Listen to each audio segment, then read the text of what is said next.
But you one of the best managers in boxing. Maybe you have heard of that. Now tell me, when Bill Haney, when he put out the stipulation, he said he wanted Shakur and Keyshawn like back to back. He wanted 2 separate contracts. Now, I ain't never heard of that. But you one of the best managers in boxing. Maybe you have heard of that. Now tell me your thought process when you heard of that, and is that something that just happens in boxing often? Well, my thought process when I heard of that is, I thought Bill should be having a second contract with Teo. Because he's gonna need to, Teo got whooped, and after that happened with Devin, they should be negotiating to fight one another. So that's how I feel about that. Negotiate the second contract with Teo. All right. What's good, YouTube? When he put out the stipulation. Roadblocks Sports TV, and I'm back at y'all with You just heard the manager, Jay Prince, the manager of Shakur Stevenson, says that father trainer manager, CEO of DHP, Devin Haney Promotions, Bill Haney, should do a 2-fight deal for his son, first ballot Hall of Famer, top 5 pound for pound best fighters in the world, 3-division world champion, superstar boxer Devin the Dream Haney. He should do a 2-fight deal to fight Teofimo Lopez after Keyshawn Davis. What? So he should sign to fight Teo because both of them got whooped. Well, Teo got whooped by Shakur, and now Devin's gonna get whooped by Keyshawn.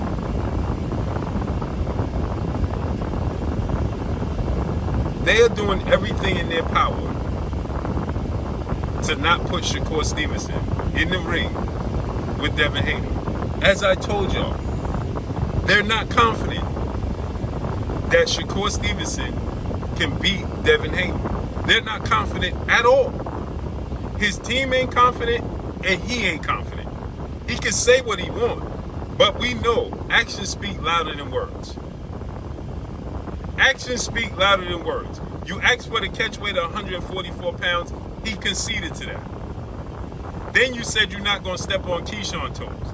Keyshawn says he woke up in the middle of the night, in the morning, and suddenly he was the mandatory for the WBO at 147. The WBO says that Keyshawn's team petitioned that. But they're not forced to do anything. So they conceded. Why? Because Keyshawn Davis was the champion at 135. What they got to do at 147? He skipped over 140, the weight class above him. Nonetheless, I'm okay. I'm cool with the fight. But Jay Prince and Shakur Stevenson are not confident that Shakur can beat Devin Haney. This is why they're putting all these roadblocks in the way. Furthermore, what if Devin Haney beats Keyshawn? Now he will have to fight Teo? Now I'm not opposed to that either, since Teo's getting the fight with Rolly Romero. Now Teo beats Rolly Romero and has the belt, and Shakur don't want to fight, then it makes sense, right? If Devin beats Keyshawn, then Devin unifies the belt against Teo. They got a history. That makes sense. But why are they putting Teofimo Lopez as a stipulation, as a 2-fight deal?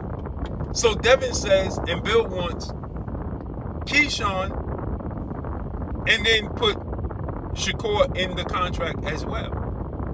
They saying put Keyshawn and Teo on the contract. What? And I spoke to Bill, and Bill said that they've been negotiating for months for the Shakur Stevenson fight. But like I said, Jay Prince and Shakur, I don't care what none of y'all say. Actions speak louder than words. I'm not talking about that dude's talent, his skill set. Oh, he could beat him, he'll beat him. That's all mythical. Until done. Until proven. It's all a myth until proven. I can land on the moon. I could do a lot of things until I actually do it. I can tell y'all I could bench 500 pounds. I could squat 800 pounds. But until you see me do it, it means nothing. It don't matter. You see me bench pressing 350 pounds for 12 reps. You see me squatting 500 pounds for 12 reps. Then I tell you, hey, I could bench and squat 500 pounds and squat 800 pounds. Until you see me do it, don't matter. Don't matter how strong I am. You got to actually see me do it. It's a different level.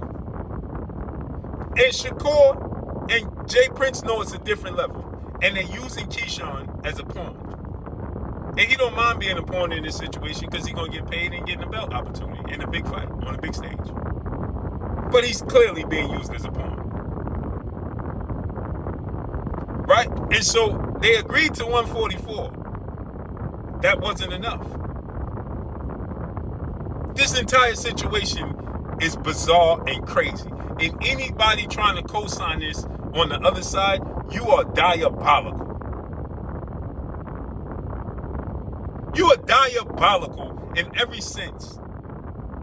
This is crazy. I ain't never ever seen nothing like this. If he beats Keyshawn, right? Why wouldn't he fight Shakur? That's the biggest fight in boxing, right? Shakur said that, right? You want him to come in at 144, he's willing to do it. It's crazy work, bro. So he beats Keyshawn. Why don't you put Shakur in there? And if Keyshawn beats Devin, then the fight goes away and Shakur goes elsewhere. But here's a kicker. They don't want to do business to make the fight with Shakur Foster.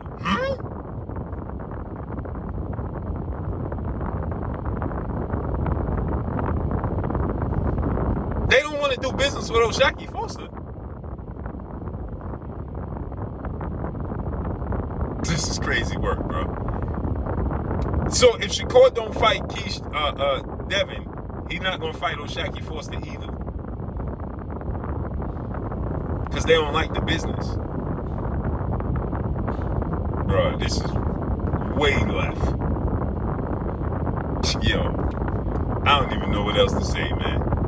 You're going to get dudes that's going to complain and they're going to defend it. And, boxing is diabolical. That's all I got for y'all, man. Follow me on Instagram at Blue Blood Sports TV, or one word, I'm gone. Peace.